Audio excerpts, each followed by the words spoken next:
اللهم صل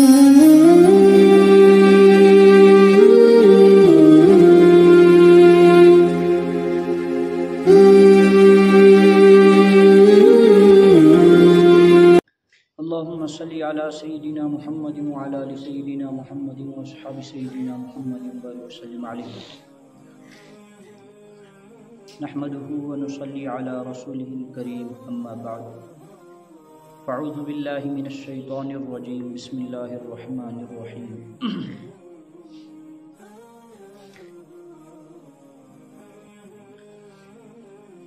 قال النبي صلى الله عليه وسلم: رأيت ليلة أسرى مكتوبا على باب الجنة الصدقة بعشر أمثالها والدين 18، أو كما قال عليه الصلاة والتسليم: صدق الله مولانا العظيم وصدق رسوله النبي الكريم ونحن على ذلك من الشاهدين والشاكرين والحمد لله رب العالمين. محترم مکرم سامعین کرام، عزت مآب بزرگوں،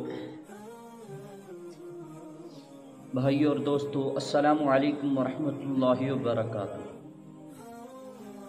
اللہ تعالیٰ کا بے انتہا کرم احسان ہوا کہ اللہ تعالیٰ نے ہمیں ایمان والے گھروں میں ایمان کے ساتھ پیدا کیا۔ مزید اللہ تبارک و تعالیٰ کا کرم احسان ہوا کہ اللہ تعالیٰ نے ہمیں جمعۃ المبارک کے موقع پر بروقت حاضری کا موقع عنایت فرمایا۔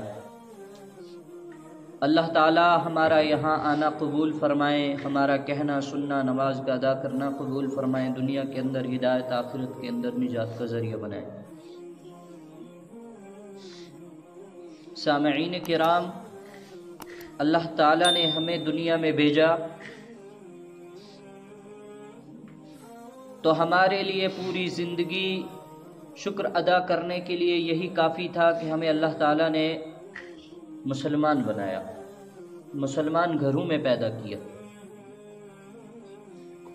پھر اس کے بعد اللہ تعالیٰ نے ہمارے اوپر جو یہ احسان کیا ہے، ہم مسلمان پیدا ہوئے، ہم نے اگر ایک بار بھی کلمہ توحید پڑھا ہے تو اس کے بعد ہمارے اوپر بہت سارے فرائض اور لوازمات عائد ہو جاتے ہیں۔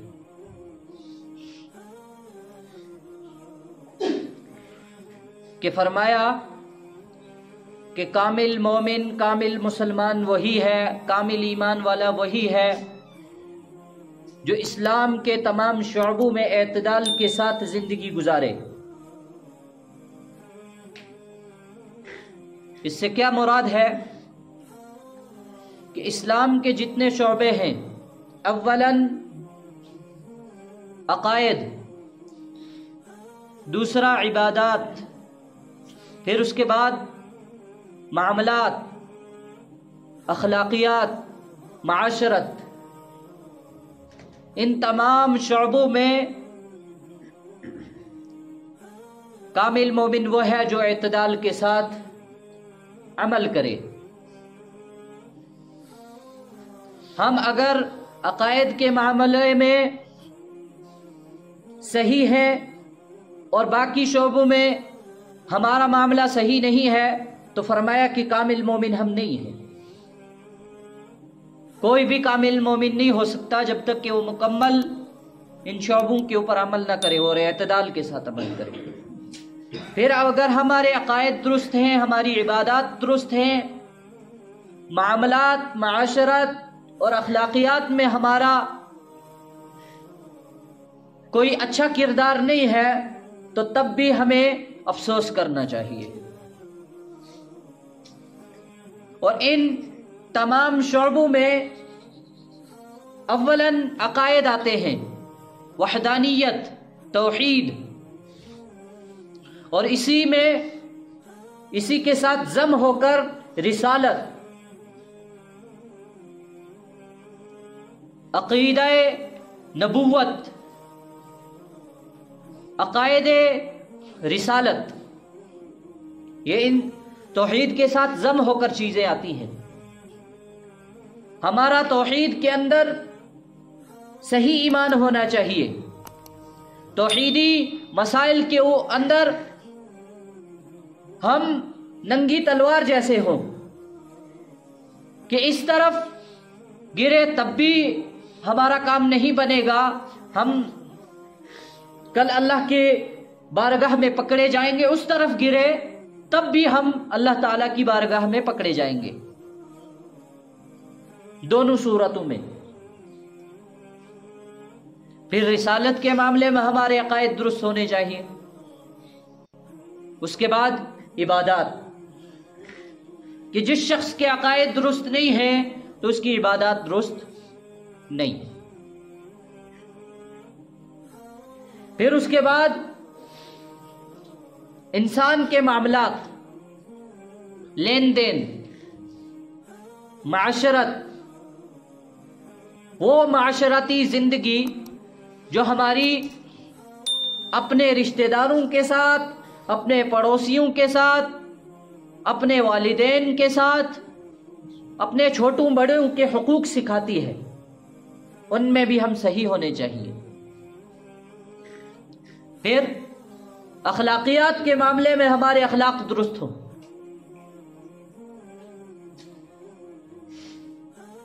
کہ یہ سب چیزیں جب اعتدال کے ساتھ ہماری زندگیوں میں ہوں گی تبھی ہم کامیاب اپنے آپ کو سمجھیں، ورنہ بہت ناکام. کہ اگر ایک آدمی پوری زندگی توحید کے معاملے میں درست ہو، رسالت کے معاملے میں درست ہو، اس کی عبادات درست ہو، معاملات کے معاملے میں وہ ڈھیلا پڑ جائے، قرض کے لین دین کے معاملے میں وہ صحیح نہ ہو، تو پھر بہت بڑا مسئلہ ہے.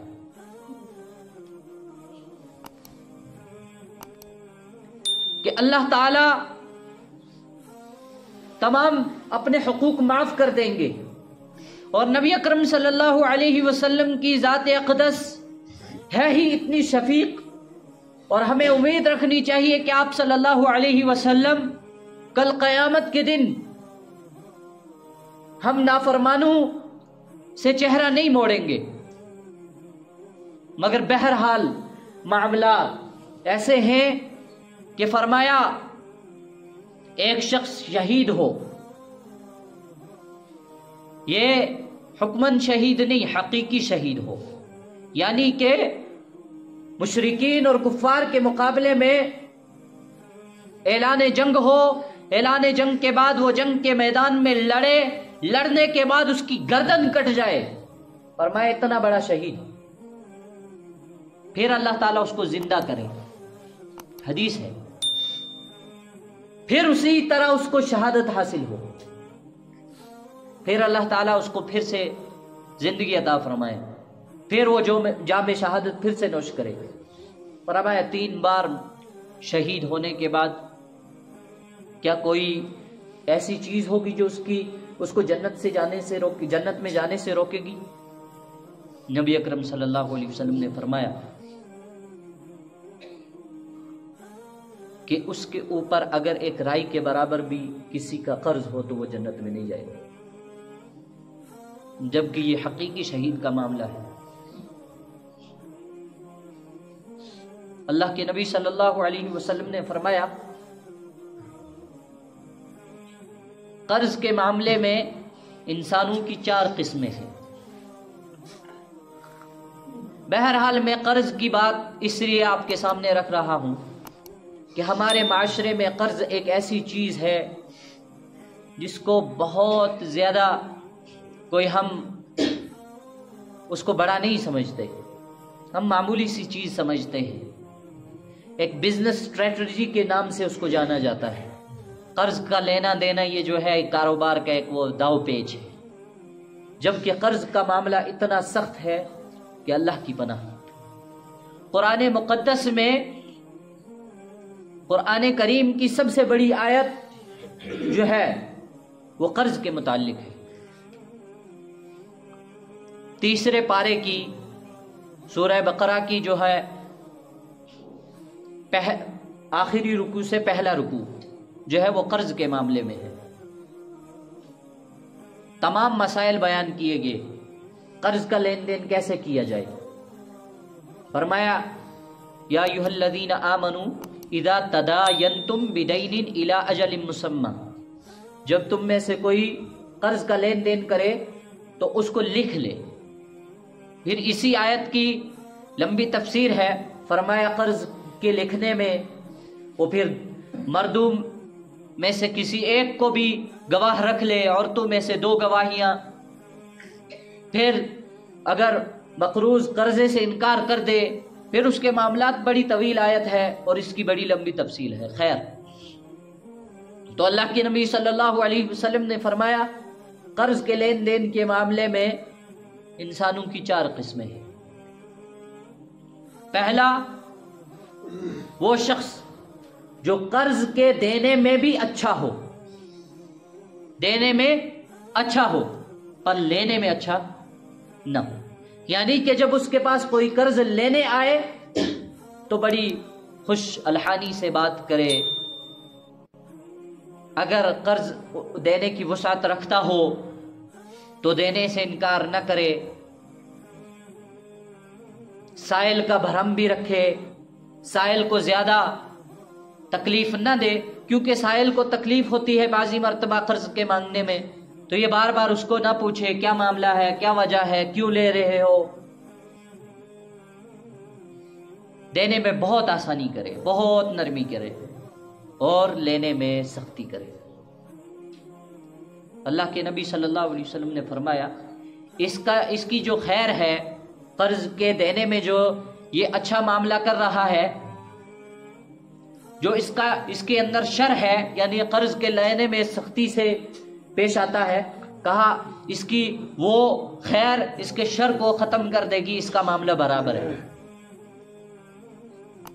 اس کے اوپر کوئی زبردستی نہیں، کوئی معاملہ نہیں، نہ یہ اچھا ہے نہ یہ برا ہے۔ فرمایا دوسرا شخص جو قرض کے دینے میں بہت سخت ہو پر لینے کے معاملے میں بہت نرمی سے برتاؤ پیش آئے، کہ دینے میں کیسے سخت ہو کہ آسانی سے قرض نہ دے، دیتے ہوئے بڑی لمبی چوڑی باتیں سنائے، سختی سے پیش آئے، جب کسی کو قرض دے دے تو لینے میں اتنا نرم، اگر مقروض کے وقت متعین پر اس کو قرض ادا کرنے کی وسعت نہیں ہے تو اس کو مزید مہلت دے، مزید تر مہلت دے۔ اگر مقروض قرضہ ادا کرنے کی پوری وسعت نہیں رکھتا، 100 روپیہ لیا ہے تو وہ سوچتا ہے میرے پاس تو 50 ہی ہے، لینے والا جب اس سے کہے کہ قرض کے متعینہ وقت جو وقت متعین ہے وہ تو گزرتا جا رہا، آپ قرض ادا کر دیں جو ہم سے لیا ہے آپ نے، وہ آگے سے عذر پیش کرے، اس کے عذر کو قبول کرے کہ ابھی تو فی الحال میرے پاس پوری جمع نہیں ہوئی ہے پونجی کہ میں آپ کو قرض پورا ادا کر سکوں، تو پھر وہ مہلت دے، مہلت تر دے، پھر اس کے بعد وہ کم بھی کر دے، اپنی طرف سے تھوڑا بہت چھوڑ بھی دے۔ فرمائیے یہ جو دینے میں سختی کر رہا ہے اور لینے میں نرمی کر رہا ہے، یہ بھی پہلے والے معاملے کی طرح ہے کہ اس کا جو پہلے دینے میں شر ہے اور لینے میں جو خیر ہے، اس شر کو خیر ختم کر دیتی ہے، یہ برابر ہو گیا، اس کے اوپر کوئی ظلم نہیں، کوئی جبر نہیں، کوئی عذاب و گناہ نہیں۔ پھر فرمایا تیسرا آدمی جو قرض کے دینے میں بھی سخت ہو اور قرض کے لینے میں بھی سخت ہو، پہل تو کسی کو دیتا نہ ہو، اپنی طرف سے جیبیں قسمیں اور قرآن اٹھانے میں لگ جائے، ہے ہی نہیں میرے پاس، کچھ بھی نہیں ہے، اور بہت سختی کے ساتھ پیش آئے، بھئی میں نے دینے ہی کے لیے، میں نے پیسہ قرض ہی دینے کے لیے جمع کیا ہے، پیسہ اسی لیے کمایا ہے، بہت سخت باتیں کرے۔ یہ میں سمجھانے کے لیے آپ کو تفصیل کر رہا ہوں، اصل میں حدیث جو ہے وہ بالکل مختصر ہے، اس میں لینے اور دینے کا بیان ہے، لینے والا سخت ہو دینے والا نرم ہو، لینے میں سخت ہو دینے میں نرم ہو، میں اس کی تفصیل آپ کے سامنے رکھ رہا ہوں۔ پھر اب یہ دینے میں معاملہ ہے. پھر اگر کسی کو دے دے، ادھر سے دے دیا قرض، تو پھر لینے میں وقت متعین سے پہلے گھر پہنچ جائے، بھائی ادا کرو واپس. اب اگر خود مقروض ہو جائے تو قرضہ دبا جائے، اور دبانے کی صورت میں نکل جائے، پتہ ہی نہ چلے یہ آدمی پیدا بھی ہوا تھا، ہے بھی ہے معاشرے میں، غائب ہو جائے. اور اگر قرضے دار اس کے پاس قرض وصول کرنے کے لیے آئے تو الٹا ان کے ساتھ بدتمیزی کے ساتھ پیش آئے، بھائی عجیب آدمی ہو، کون سا میں نے تمہارے جو ہے پوری جمع پونجی لوٹ لی ہے جو تم میرے پاس بار بار آ رہے ہو. سختی کے ساتھ، نہ دینے میں صحیح ہے نہ لینے میں صحیح ہے. قرضہ لینے کے معاملے میں تو بہت نرم ہو جاتا ہے، اور دینے کے معاملے میں بہت سخت. فرمایا چوتھی صفت، چوتھا شخص جب کسی کو قرضہ دینا ہو تو بہت نرمی کے ساتھ دے. جب وہ اپنا قرضہ دیا ہوا وصول کرنا ہو، مہلت دے، آدھا چھوڑ دے، کچھ کم کر دے.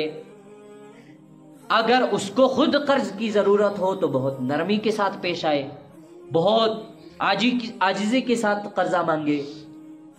اور جب ادا کرنے کی باری آئے، وقت مقررہ پر وقت ادا کر دے.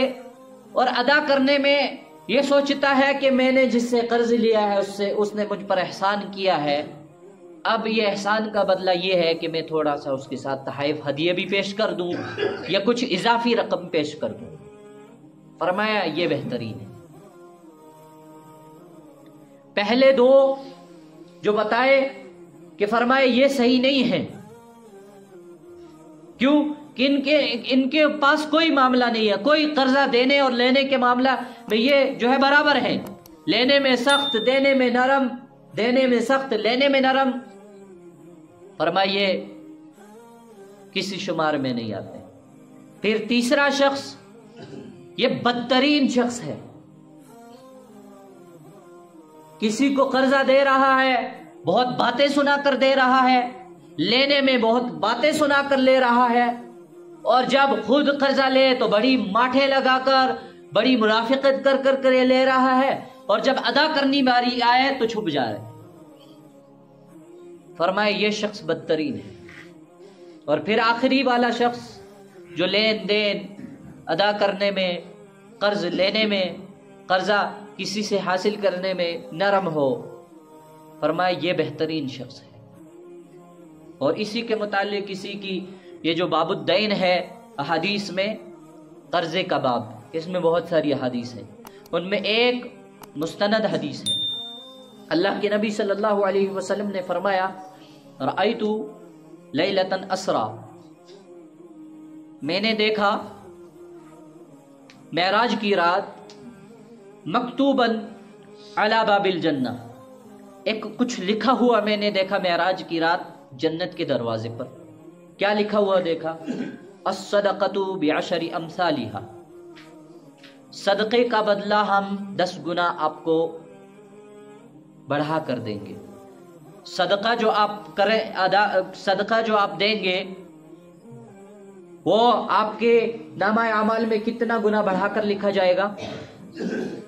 10 گنا بڑھا کر لکھا جائے گا. آپ کے 10 کے 100 لکھے جائیں گے. آپ نے صدقہ 10 روپے دیا ہے اور آپ کے نامہ اعمال میں آپ کو 100 کا ثواب ملے گا. ایک کا بدلہ 10 سے دیا جائے گا. فرمایا والدین، اور قرضہ 18، 18 گنا بڑھا کر اس کا ثواب ملے گا. نبی اکرم صلی اللہ علیہ وسلم نے فرمایا، جبریل امین مجھے اس بات کی سمجھ نہیں آئی. چلو صدقہ تو ظاہر ہے، صدقہ دینے والے کو ثواب مل رہا ہے، قرضے والے کو کیسے ثواب مل رہا ہے؟ جبکہ تو وہ تو اپنے فائدے کے لیے دے رہا ہے، اور اس نے لینا بھی واپس ہے، اور وہ لے بھی کیسے سکتا ہے؟ یہ حدیث ابھی آپ یہی رکھیے، اپنے ذہن میں رکھیے. لینے کے معاملے میں نبی اکرم صلی اللہ علیہ وسلم کی ایک اور حدیث ہے. فرمایا کہ ایک یہودی شخص نبی اکرم صلی اللہ علیہ وسلم کے پاس آیا اس نے نبی اکرم صلی اللہ علیہ وسلم کو اونٹ قرضے میں دیا ہوا تھا. تو وہ نبی اکرم صلی اللہ علیہ وسلم سے واپس لینے کے لیے آیا اور وہ بہت سختی کے ساتھ پیش آ رہا تھا, بہت بری بھلی باتیں کہہ رہا تھا نبی اکرم صلی اللہ علیہ وسلم کی شان میں. بعض صحابہ, ان میں حضرت ابو بکر صدیق, حضرت عمر موجود تھے. حضرت علی رضی اللہ عنہ کا چہرہ جو ہے زرد لال ہو گیا, سرخ ہو گیا. تو نبی اکرم صلی اللہ علیہ وسلم نے صحابہ کے آثار دیکھے کہ یہ ابھی اس کی خبر لینے والے ہیں. تو آپ صلی اللہ علیہ وسلم نے صحابہ سے فرمایا اس کو بولنے دو. اور نبی اکرم صلی اللہ علیہ وسلم نے ایک صحابی کو فرمایا آپ بازار جاؤ اور اس کو جو ہے اس کا اونٹ واپس کر دو, خرید کر اس کو واپس کرو. صحابہ جانتے تھے کون سا اونٹ نبی اکرم صلی اللہ علیہ وسلم نے لیا تھا. تو وہ گئے اور جانے کے بعد واپس آ گئے کہ آپ فرمایا یا رسول اللہ بازار میں کوئی اونٹ مجھے ایسا نظر نہیں آیا جو اس کو برابری کا ہو. فرمایا کم ہے, وہاں کم عمر کے ہیں, جسامت میں قد کاٹھی میں وہ اونٹ جو ہے کم ہے. تو نبی اکرم صلی اللہ علیہ وسلم نے فرمایا دوبارہ جاؤ. وہ دوبارہ گئے, فرمایا واپس آئے. واپس آنے کے بعد فرمایا برابری کا نہیں ملا اونٹ, ایک اونٹ ملا ہے جو اس سے دگنی عمر کا ہے, جسامت میں صحت میں اس سے دگنا ہے. فرمایا وہی لے کر اس کو دو. جب وہ معاملہ حل ہو گیا تو صحابہ نے فرمایا یا رسول اللہ صلی اللہ علیہ وسلم کیا معاملہ ہے کہ آپ نے ہمیں روک دیا جبکہ یہ شخص بہت برے برتاؤ کے ساتھ پیش آ رہا تھا. آپ صلی اللہ علیہ وسلم نے فرمایا قرضے دار کا حق ہوتا ہے, قرضے دار کا حق ہوتا ہے.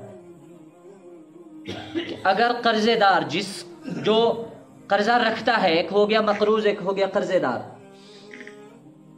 جس نے دوسرے کسی کو اپنا پیسہ قرض کے طور پر دیا ہے, اگر وہ پیسہ وصول کرنے میں بہت سختی کے ساتھ پیش آئے فرمایا اس کو برداشت کرو. نبی اکرم صلی اللہ علیہ وسلم نے فرمایا کتنا ہی سخت وہ سختی سے پیش آئے اس کو برداشت کرو کہ وہ اس کا حق ہے. تو یہاں نبی اکرم صلی اللہ علیہ وسلم نے جبریل امین علیہ الصلوۃ والسلام سے پوچھا اے جبریل کیا معاملہ ہے کہ صدقہ 10 گنا بڑھا کر ہمیں ثواب میں دیا جا رہا ہے, تو اس کی سمجھ آتی ہے, اب یہ جو ہے قرضے کے معاملے میں کیوں 18 گنا بڑھا دیا گیا, اس کی سمجھ نہیں آتی ہے. تو جبریل امین علیہ الصلوۃ والسلام نے فرمایا جو سائل ہوتا ہے اس کا کام ہی ہوتا ہے مانگنا, اس کو اس میں کوئی شرم نہیں ہے. اب وہ جو کسی سے مانگتا ہے تو مانگنے میں دینے والی کی نیت یہ نہیں ہوتی ہے کہ مجھے واپس آئے گا, اور لینے والے کی بھی نیت نہیں ہوتی کہ میں نے اس کو واپس ادا کرنا ہے, کہ اس کا کام ہی ہے مانگنا. مگر قرض مانگنے والا بہت دل پر سختی کے ساتھ قرض مانگتا ہے, اس کا دل نہیں چاہتا کہ میں کسی کے سامنے ہاتھ پھیلاؤں, مگر وہ پھر بھی مجبور ہے.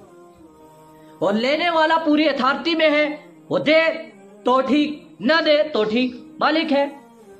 فرمایا اس کے باوجود وہ دیتا ہے اس کو. تو نبی اکرم صلی اللہ علیہ وسلم نے فرمایا جبریل یہاں تو سمجھ آئی, پر اس نے لینا بھی تو واپس ہوتا ہے. فرمایا لینا تو ہوتا ہے مگر بہرحال وہ اپنے اخراجات میں سے, وہ اپنے رقم میں سے, وہ اپنی جمع پونجی میں سے ادا کر رہا ہوتا ہے, اور لینے میں اس کو گمان نہیں ہوتا ہے کہ یہ واپس آئے گا یہ نہیں آئے گا, بہرحال وہ دے دیتا ہے. فرمایا اس کے اوپر اس کو 18 گنا بڑھا کر ثواب ملتا ہے. اور قرض کا معاملہ کتنا سخت ہے, جیسا کہ میں نے آپ کے سامنے پہلی حدیث رکھی, ایک شخص 3 بار شہید ہو, اور شہید ہونے کے بعد جب اللہ کے سامنے اس کی پیشی ہو, اس کے اوپر اس کے پاس کسی کا قرض ہو 1 رائی کے برابر, وہ جنت میں نہیں جا سکتا. اور یہ قرض بہت سخت قسم کا معاملہ ہے جس کو ہم بہت جو ہے آسان سمجھتے ہیں. ہمارے معاشرے میں قرضہ دیا نہیں جاتا ہے. بہت کوششوں کے ساتھ کوئی اللہ والا ایسا ہو، نیک دل ایسا ہو جو قرض کسی کو دے دے. پھر قرضہ لینے میں بہت سختی کی جاتی ہے. بہرحال یہ حق ہے قرض والے کا کہ وہ مالک ہے، اور جو قرضہ لیتا ہے ہمارے ہاں اس کو ایک بزنس اسٹریٹجی سمجھ کر وہ غائب ہو جاتا ہے. اور ہم سوچتے ہیں کہ بھائی قرضہ کون سی بڑی چیز ہے، اور ہم سوچتے ہیں ہماری عبادات ہمارے کام آئیں گی.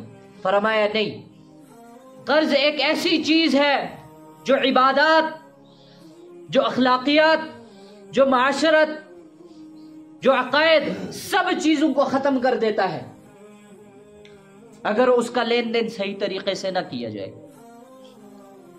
تو اس کے آداب ہیں. پہلے جیسا کہ میں نے آپ کے سامنے آیت رکھی، آپ خود پڑھیں اس آیت کو. میں اگر تفسیر کرنے میں لگ گیا تو ابھی یہاں سے آوازیں آنے لگ جائیں گی. تو خیر، بہرحال قرآن کی سورہ بقرہ کی آخری رکوع جو ہے للہ ما فی السماوات و ما فی الارض، اس سے پہلے والا رکوع وہ پورے ایک صفحے کی آیت ہے حفظی قرآن میں. یا ایھا الذین آمنوا اذا تداینتم بدین الی اجل مسمی فاکتبوہ، یہاں سے شروع ہوتی آخر تک. اس کے اندر بہت قرض کے مسائل کھول کھول کر لکھے ہوئے ہیں، تفصیل کے ساتھ پڑھ لیا جائے. مگر بہرحال ہم قرضہ لینے میں بھی بہت احتیاط سے کام لیں، اور قرضہ وصول کرنے میں بھی بہت احتیاط کے ساتھ کام لیں، کیونکہ یہ بہت سخت ترین. ورنہ اس سے کیا ہوتا ہے کہ اگر مقروض قرضہ لے کر انتقال بھی کر جائے، اس کے پیچھے جو اس کے لواحقین رہ جاتے ہیں، جنازے کے بعد جو ہے 3 چیزیں فرض ہیں، فرض اور واجب کے درجے میں ہیں. اولاً جب جنازہ ہو جائے اس میں بالکل بلا تاخیر تجہیز، تدفین کا کام کیا جائے. فوراً فی الفور جیسے ہی جنازے کی اطلاع مل جائے، انتقال کی اطلاع ملے، فوراً کفن دفن کی تیاری کرنے میں لگ جائیں. پھر کفن دفن کے بعد دوسرا کیا ہے کہ جو وہ اپنا ترکہ، جو اپنا وہ پیسہ سب کچھ چھوڑ کر گیا ہے، اس کے وارثین آپس میں تقسیم کر لے حقوق کے ساتھ، احتیاط کے ساتھ. پھر تیسرا کہ اس کے اوپر جو قرض ہے، وارثین اس کے جو ہے وارث ہیں، وہ فی الفور پوچھ کر ادھر سے پوچھیں کہ ہمارے بڑوں کے جو ہے پاس کسی کا قرضہ تو نہیں تھا، کسی کے ساتھ لین دین کا کوئی معاملہ تو نہیں تھا، پوچھیں. پھر اس کے بعد وارثین فارغ ہو جاتے ہیں. فرمایا کہ اگر ایک شخص کسی سے قرضہ لینے کے بعد مر جائے اور اس نے وصیت بھی نہیں کی ہے، اور وارثین اس کے وہ قرضہ ادا بھی نہیں کر رہے ہیں، اور قرضہ جس نے دیا ہے وہ دروازے پر بھی آ جائے اور وارثین کہیں ہمیں پتہ ہی نہیں ہے، تو اس شخص کو قبر میں بہت عذاب ہوتا ہے اور اس کی بخشش کا کوئی حل نہیں ہے. اور یہ جو وارثین اس کے پیچھے احسان ثواب کرتے ہیں وہ اس کے کھاتے میں نہیں جاتا ہے، نامہ اعمال میں. پھر اسی وجہ سے کہا گیا کہ قرضہ ادا کرنے کی فی الفور کوشش کی جائے. اگر قرضہ ادا کرنے میں یہ آدمی سمجھے کہ اب تو میں مر رہا ہوں، بیمار ہو گیا، اب کہاں سے قرضہ ادا کروں، تو اپنے وارثین کو ڈائری پر لکھ کر دے کہ یہ میرا قرض تم نے ادا کرنا ہے. اپنے بھائیوں کو، وہ بھی تب جب اپنے بھائیوں پر بھی احسان کیے ہوں، اپنے اولاد کے پاس بھی کچھ جمع پونجی چھوڑی ہو، ورنہ کہاں سے وہ قرضہ ادا کریں گے؟ لینے والا تو لے کر مزے اڑا کر چلا گیا. اس لیے ہم نمازی ہیں، ہم روزہ دار ہیں، ہم اعتقاد کے معاملے میں، عقائد کے معاملے میں بڑے توحیدی ہیں، ہم بڑے رسالت کے ماننے والے ہیں، اور قرضے اور معاشرت اور معاملات کے معاملے میں ہم اگر بیکار ہیں تو ہم یہ نہ سمجھے کہ ہم جنت کے مستحق ہیں یا بخشش کے مستحق ہیں. ہم توبہ استغفار کے ساتھ، یہ توبہ اور استغفار کے ساتھ بھی یہ معاملات حل نہیں ہوتے. اللہ تعالیٰ بالکل معاف نہیں کرتے مقروض کو اگر اس نے قرض ادا نہ کیا ہو. اللہ تعالیٰ ہمیں قرض لینے اور دینے میں احتیاط سے کام لینے کی توفیق عطا فرمائے. وآخر دعوانا الحمد للہ رب العالمین وما توفیقی الا باللہ.